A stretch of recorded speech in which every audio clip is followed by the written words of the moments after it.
நம்ம வீட்டில் நைட் டிஃபனுக்கு ஒரு டேஸ்டியான பாஸ்தா செஞ்சுருக்கோம். அதை எப்படி செய்யலான்னு பார்க்கலாம் வாங்க. நாங்கள் 4 பேர் சாப்பிட்றதுக்காக 1/2 கிலோ பாஸ்தா எடுத்திருக்கேன்.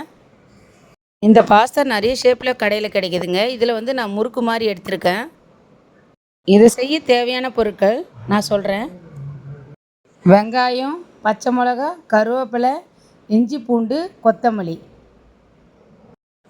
இது இல்லாமல் 2 முட்டை எடுத்துக்கலாம். 2 தக்காளி நறுக்கி வச்சுக்கலாம்.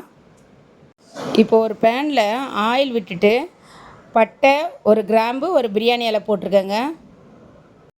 கொஞ்சமாக சோம்பு சேர்த்துக்கோங்க. நல்லா பொரியட்டும். இப்போது நம்ம நறுக்கி வச்ச வெங்காயம், பச்சை மிளகா, கருவேப்பிலை எல்லாத்தையும் போட்டு நல்லா வதக்கிக்கலாம். 2 நிமிஷம் வதக்கிக்கலாம். இஞ்சி பூண்டு கொஞ்சம் சேர்த்துக்கணும். இது எல்லாத்தையுமே சேர்த்து 2 நிமிஷம் நல்லா வதக்கி விடலாம். நல்லா பொன்னிறமாக வதக்கணும். நல்லா மாறணும். அந்த வெங்காயம்லாம் பொன்னிறமாக மாறுற வரைக்கும் நம்ம நல்லா வதக்கலாம்.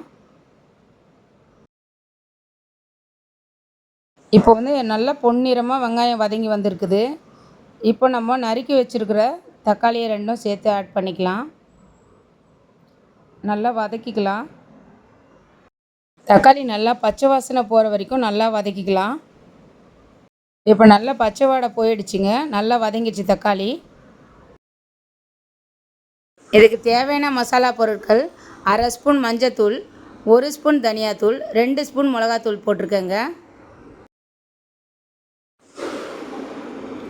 இந்த மசாலாவெல்லாம் சேர்த்து ஒன்றா நல்லா வதக்கிக்கலாங்க. நல்லா எண்ணெய் பிரிஞ்சு வருங்க. அது வரைக்கும் நல்லா வதக்கிக்கலாம். நல்லா வதங்கிடுச்சுங்க. இப்போ பாஸ்தா வேகிறதுக்கான தண்ணியை நம்ம ஊற்றிக்கலாம். 100 கிராம் பாஸ்தா நீங்கள் எடுத்திங்கன்னா அதுக்கு 1/2 லிட்டர் தண்ணி ஊற்றுங்க, போதுமானதாக இருக்கும். இந்த மசாலா தண்ணி நல்லா கொதிக்கிற வரைக்கும் நம்ம கொஞ்ச நேரம் வெயிட் பண்ணலாம். இப்போ மசாலா தண்ணி நல்லா கொதி வந்துடுச்சுங்க. நான் பாஸ்தாவை போட்டுட்டேன். இந்த பாஸ்தா வேகிறதுக்கு 2 நிமிஷத்துலேருந்து 5 நிமிஷம் வரைக்கும் ஆகும். அதுலேயே வேகட்டும். இப்போ 5 நிமிஷம் ஆயிடுச்சுங்க. பாஸ்தா நல்லா வெந்து வந்துருச்சு. இப்போ நம்ம 2 முட்டை எடுத்து வச்சுருக்கோம். அந்த 2 முட்டையும் பாஸ்தாவில் ஊற்றிக்கலாம். இந்த முட்டையை நல்லா பாஸ்தாவோட நல்லா கலரி விட்டுக்கலாம்.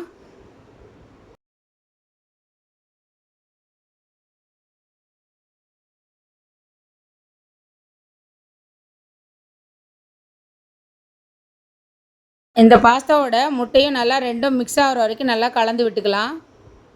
பாஸ்தா கூட சேர்ந்து நல்லா வெந்துருங்க. நம்ம போட்ட முட்டையும் இந்த மசாலா எல்லாமே அந்த பாஸ்தாவில் நல்லா ஒட்டி வரணுங்க. நல்லா சுண்டணும். அது வரைக்கும் அந்த தண்ணி வற்றணும். நல்லா மசாலா நல்லா கிரேவி பதத்துக்கு வந்துடணுங்க. லாஸ்ட்டாக கொத்தமல்லி இலைகளை தூவி இறக்கிக்கலாங்க. டேஸ்டியான எக் பாஸ்தா ரெடி. இந்த வீடியோ உங்களுக்கு பிடிச்சிருந்தால் லைக் பண்ணுங்கள், சப்ஸ்கிரைப் பண்ணுங்கள், ஷேர் பண்ணுங்கள். நன்றி.